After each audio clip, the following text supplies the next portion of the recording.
Face it. How many faces are there in your life? Well, listen to Pete's story and discover about Pete's many faces.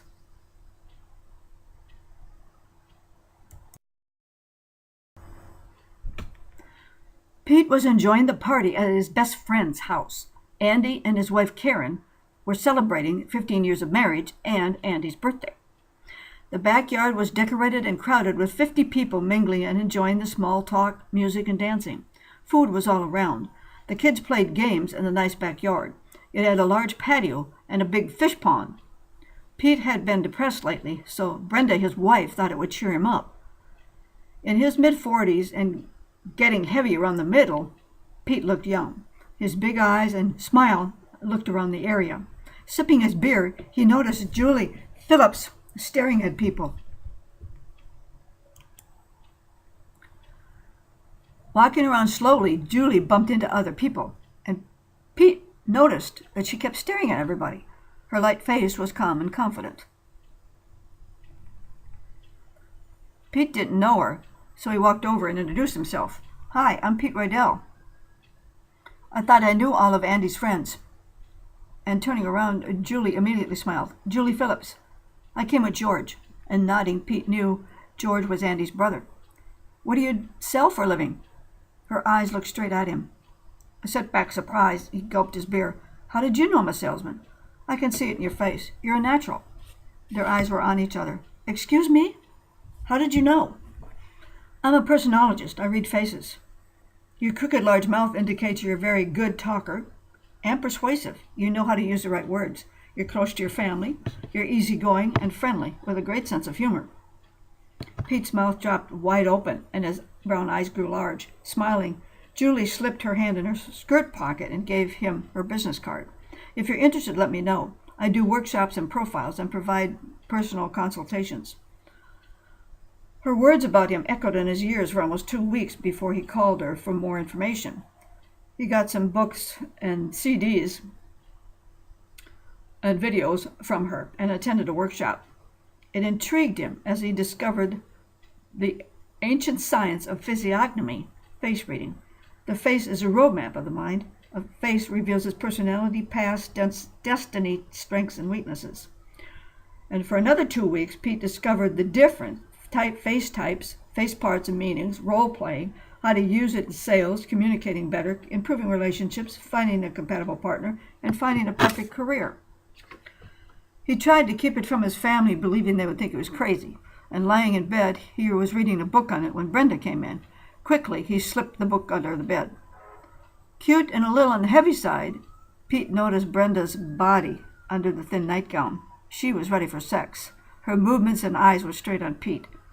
And with his new face-reading interest, Pete's mind was not on sex. He was studying her face. The mole on her chin meant she was aggressive and stern. The thick eyebrows were detail-concerned, aggressive and independent. The hooked nose showed she was thrifty with money. Her broad face was broad. She was ambitious, audacious, courageous, and confident. She had no upper eyelids. She was analytical. Pete remembered she was a bookkeeper when they met, and she quit college, giving up an accounting degree to raise a family. It was a Friday night and the kids were out, so they had the house to themselves. And Pete obliged her. "Honey," Pete's mind really wasn't on the sex. He spoke carefully. "I was thinking, you're doing a great job with the house and kids.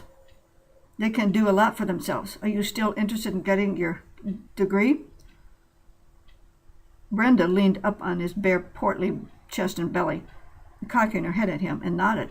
"You know, I really don't have time to keep up the checkbook. I can use some help." Brenda's dark brown eyes lighted up, and a smile came over her face. Excited, they did it again. It was a very satisfying night for both of them. And in the morning, Brenda got up early. Being a Saturday, Pete slept in later. The clock read 8:30 as he rolled over and noticed the family picture on the nightstand. Don, his son, was 14 and looked just like his mother. He had a high forehead, hooked nose, no upper eyelids, and sparkling brown eyes. He had his mother's knack for details and wanted to know why on everything. He was good with figures and figuring things out. He was thin and wiry.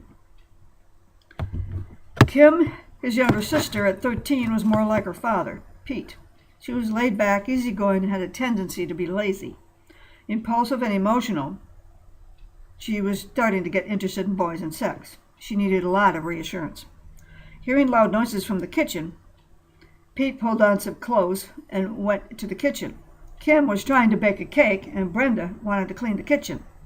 Kim's long hair was in her face as she pulled out her utensils out of the cabinets, and Brenda had a mop and bucket in hand. "I just cleaned the cabinets, Kim," Brenda insisted. "Can you do that later?" "No, I promised Jackie I'd bake her a cake for her birthday." Aware of her appearance, Kim was preoccupied with her hair. "I need to get it done by 11. She threw her head back. "The party starts at noon." "Hey, what's going on here?" Pete inquired. "I remember the last time. This place was a mess," Brenda insisted. "Come on, Mom, I'll clean up." "Well, I had to clean up your cleanup." "Hey," Pete interrupted, studying his daughter's face. She loved the arts and liked designing and decorating. Her curved eyebrows showed she had a flair for the dramatic. She was coming into her own. Pete finally noticed she wasn't a little girl anymore. "Kim, I need a favor." "What, Dad?" She looked at him puzzled. He noticed her turned-up nose like his. They both liked to be of service and help anywhere they could. "I need your opinion on something. Why don't you let your mother finish here? Then you can come back and start a little bit later." He turned his daughter and walked her out of the room. Cocking her head and chewing her lip, Brenda proceeded to mop the kitchen floor. "This will just take a minute." Pete steered Kim over into the den. "I was thinking of cleaning this place up and rearranging everything. I'd like to get your ideas." Rubbing her chin and chewing her lip, Kim looked around, already getting ideas. "Yeah, I can use some color, Dad." "Okay, make a list. We can work on it together." "Where's your brother?" "How should I know?" "He was supposed to clean the garage this morning." And Pete searched the house and garage and couldn't find him. Where had he gone? Donnie was very inquisitive and wanted to know and try everything. Then he heard noises from behind the neighbor's garage. It was a familiar giggle. Pete found Donnie and Jack, his best friend, smoking cigarettes. The cigarette fell out of Donnie's mouth in shock. He was thin and tall for his 14 years old, and he had dark eyes and long, scraggly hair. "You told me," disappointed and disgusted, Pete pursed his lips. "Go on home. You're supposed to clean the garage this morning." And Donnie stood up. "Dad, Now!" He pointed the way with his eyes straight on Donnie. Don looked at Jack, his best friend and neighbor. Shrugging, he left with his head down. He had told his father he didn't smoke. Donnie sat on a box in the garage, watching his father pace in front of him, and Pete threw his arms up. "You said you didn't smoke anymore," he snapped. "You lied to me." Then Pete turned directly to him. With his head down, Donnie pulled his shoulders down and in, waiting for Pete to keep yelling, and hit him. And Donnie had a high forehead, a hooked nose too large for his face, no upper eyelids, sparkling brown eyes. He had his mother's knack for details and wanted to know why on everything. He was good with figures and figuring things out. With his hands on his hips, Pete shook his head, trying to hold his temper. Puzzled, slowly, Donnie looked up. "Okay, let me ask you this. What do you think of smoking?" Donnie shrugged and looked down again. "No big deal. Don't care for the taste of them." Rubbing his chin, Pete remembered he had been caught trying to drive his car and petty theft from a local store, and Donnie wanted to be a man too soon. Pete also recalled how much Donnie liked music, machines, and motors.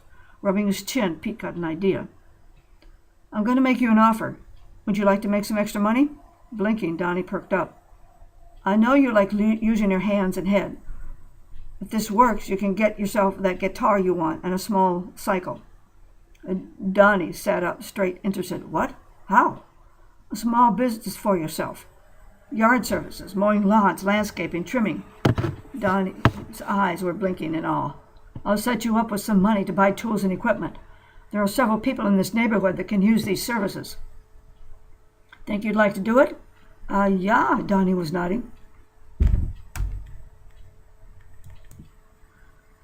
"I'll start you with $200. You'll have to do it all, get customers and all that." "Yeah, Dad, I can do that." "I trust you not to spend it on anything foolish." Pete was apprehensive but wanted to challenge him. "On weekends and after school and homework." "Gotcha." Ideas popped into his mind about approaching some people. "You see this place?" Pete turned around at the mess in the garage of stacked boxes and papers all over the room. This is a mess and can cause accidents and fires. Can you organize it? Yeah, Dad.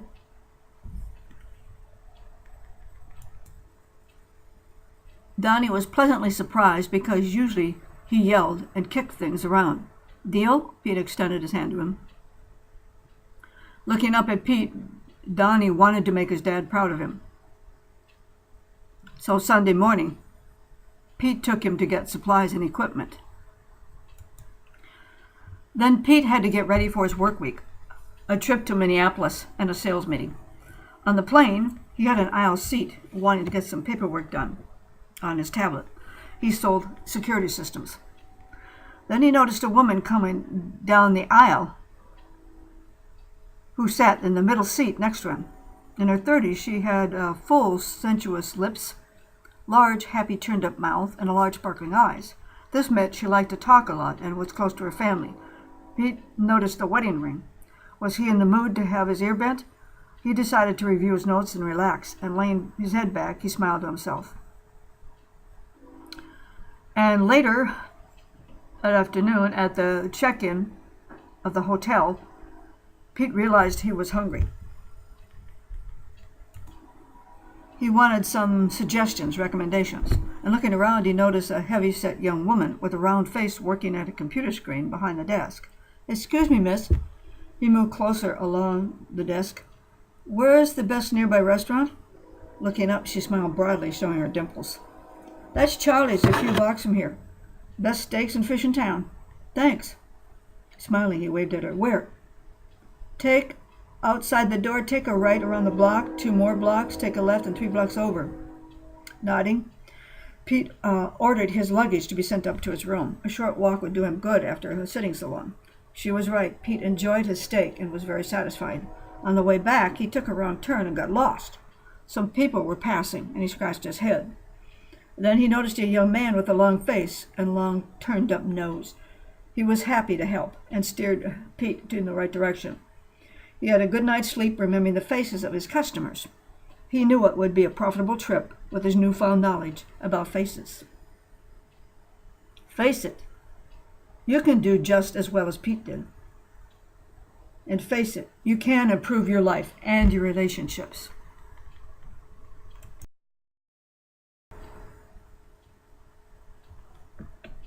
Thanks for stopping.